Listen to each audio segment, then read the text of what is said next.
नमस्कार दर्शकों, आप सभी दर्शकों का बहुत बहुत स्वागत है हमारे इस YouTube चैनल एजुकेशनल एकेडमी 07 में।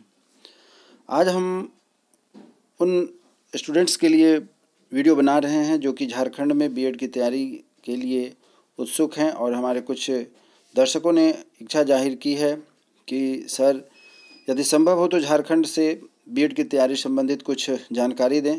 उसी को ध्यान में रखते हुए मैंने प्रयास किया है कि झारखंड से बीएड की परीक्षा संबंधी जो कुछ जानकारियां हैं वो आपके साथ मैं शेयर करता हूं, जिससे कि आप हमारे चैनल के माध्यम से इस चीज़ से अवगत हो सकेंगे।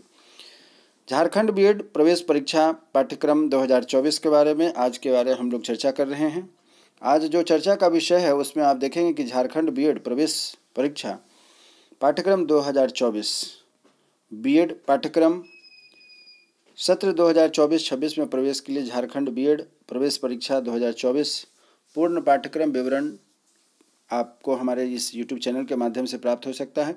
जो छात्र सरकारी और गैर सरकारी निजी बीएड में प्रवेश लेने के इच्छुक हैं, झारखंड राज्य में स्थित कॉलेज संस्थान जो कि हैं उन्हें आप हमारे लिंक बॉक्स में जाकर के भी जब क्लिक करेंगे वीडियो के बाद तो आपको वहां से मिल जाएगा। तो झारखंड में बीएड में प्रवेश के लिए जो परीक्षाएं होंगी उनके लिए सिलेबस क्या है उसे भी आप प्राप्त कर सकते हैं।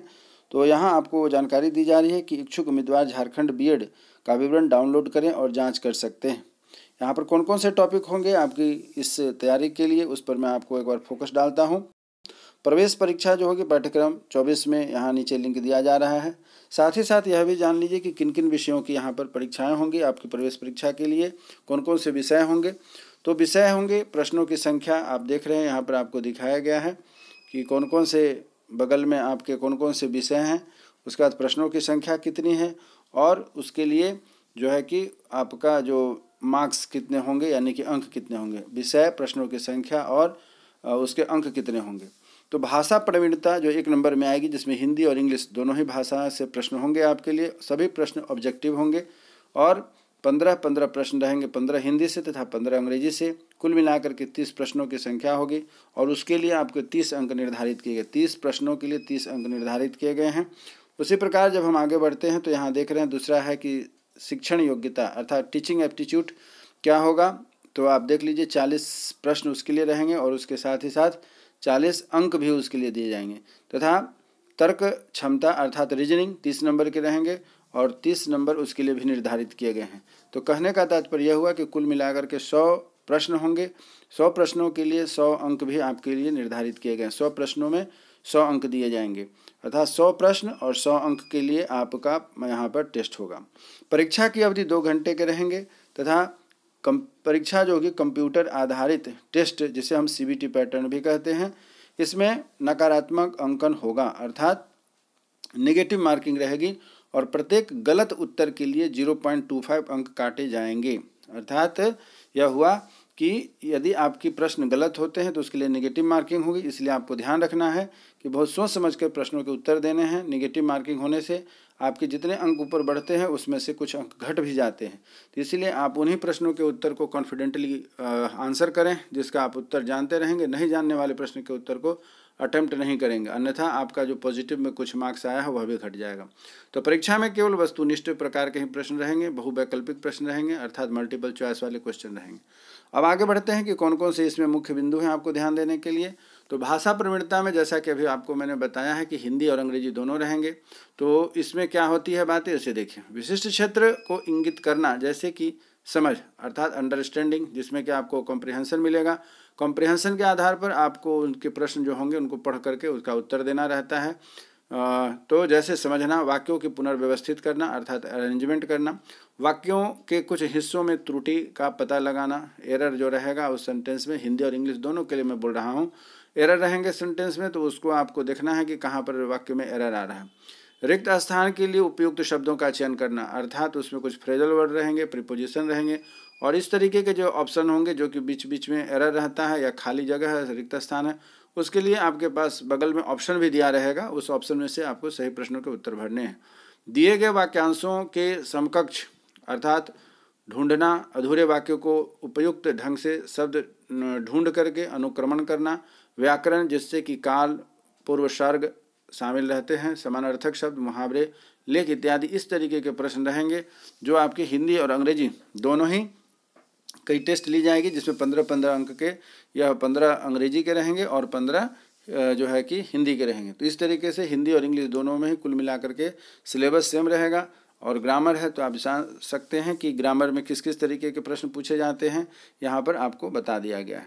अब आगे बढ़ते हैं कि शिक्षण योग्यता अर्थात टीचिंग एप्टीट्यूड जिसे कहते हैं, अर्थात आपने जब बीएड किया होगा तो बीएड करने के दौरान आपको जिन जिन टॉपिक पर आपको पढ़ाई गई होगी, सिलेबस में होगा, उन्हीं सब पर आधारित यहाँ शिक्षण योग्यता टीचिंग एप्टीट्यूड पर भी आपसे प्रश्न बनते हैं। विशिष्ट क्षेत्र जैसे कि शिक्षा के प्रति दृष्टिकोण, शिक्षा में रुचि, बच्चों और शिक्षण पेशे, भावना एवं सामाजिक समायोजन, नेतृत्व गुण और समूह प्रबंधन, स्कूली शिक्षा में संबंधित समसामयिक मुद्दों के बारे में सामान्य जागरूकता और अंतर्वैयक्तिक और पारस्परिक कौशल आदि को आपके जो होंगे वह प्रश्न इन्हीं सब मुख्य बिंदुओं पर आधारित होंगे।